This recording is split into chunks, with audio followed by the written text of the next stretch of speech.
wanted to make sure that I give time to answer questions, specific questions concerning what I've been saying over these last 2 weeks. And the questions that are coming up are good. You're actually engaging with the material, and I'm glad to see that. And you're also bringing up responses that have to do with some of the things I've said and also some of the things that I possibly haven't said.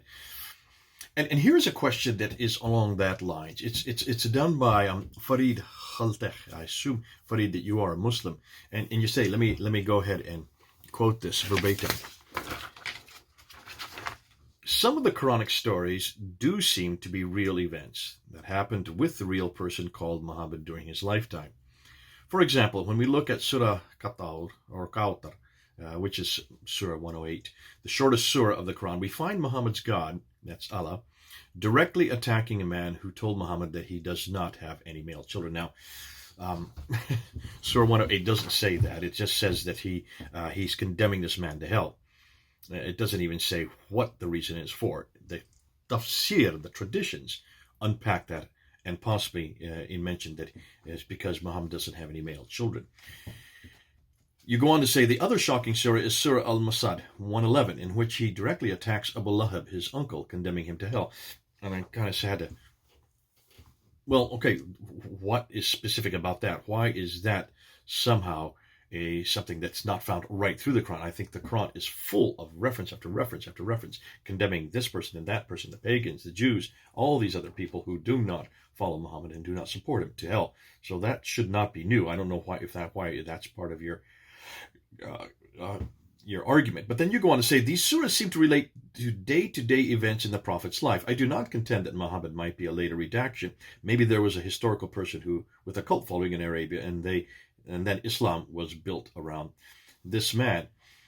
But then, for that matter, much of the Quran is built around his needs, his problems.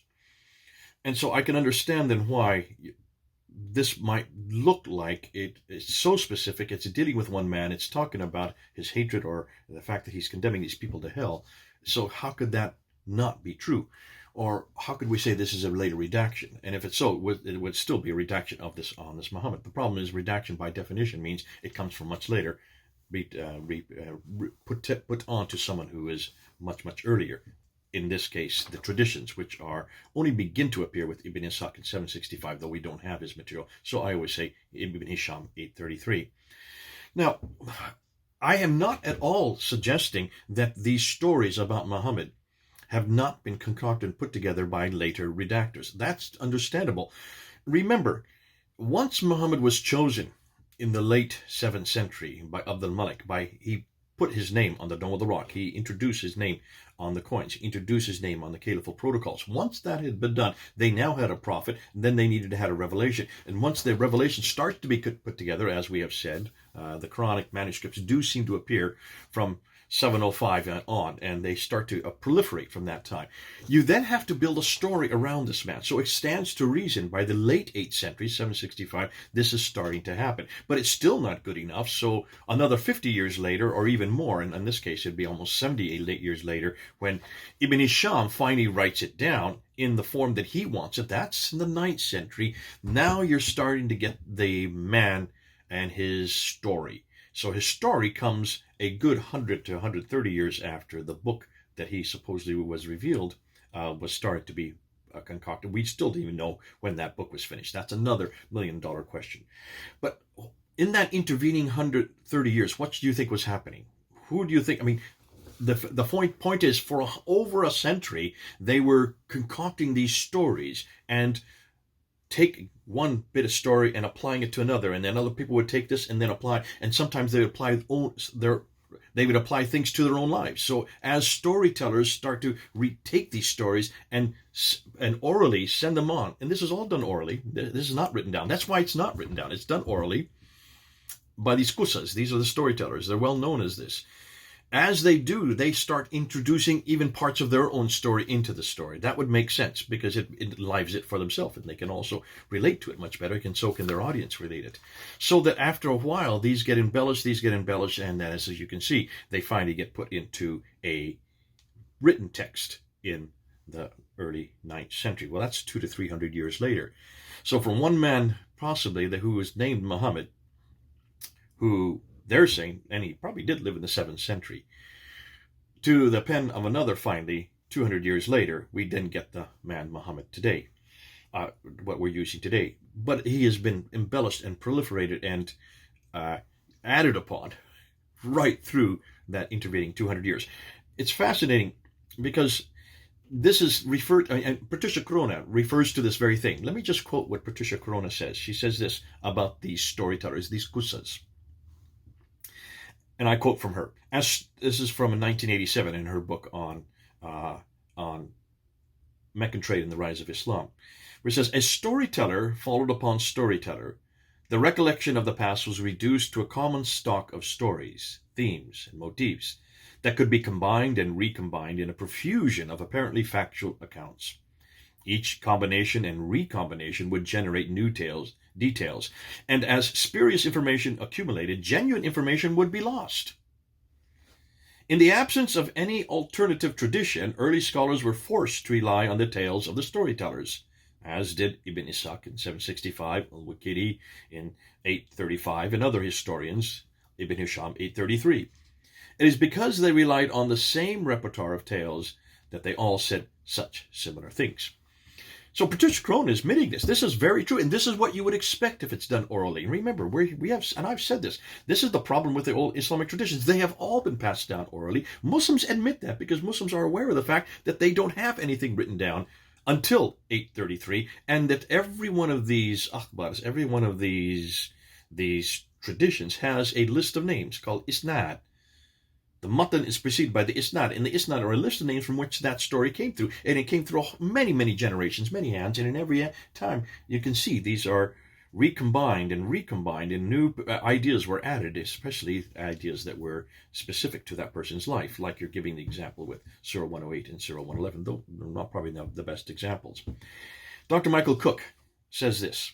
He talks about this proliferation, and he talks about how this, from Ibn Ishaq all the way up to the time of Ibn Hisham, when we finally get it written down, and al-Waqidi, who comes after that. Take a look and see how this proliferates. So he mentions this, talking about the father of Muhammad, Abdullah, known as Abdullah. Ibn Ishaq in 765 says about Abdullah that he died early enough to leave Muhammad an orphan. But as to the specific details of his death, God knew best. And that's what Michael Cook says in his book on page 63. Waqidi, however, writing 50 years later, mentions when Abdullah died, how he died, where he died, what his age was, and the exact place of his burial.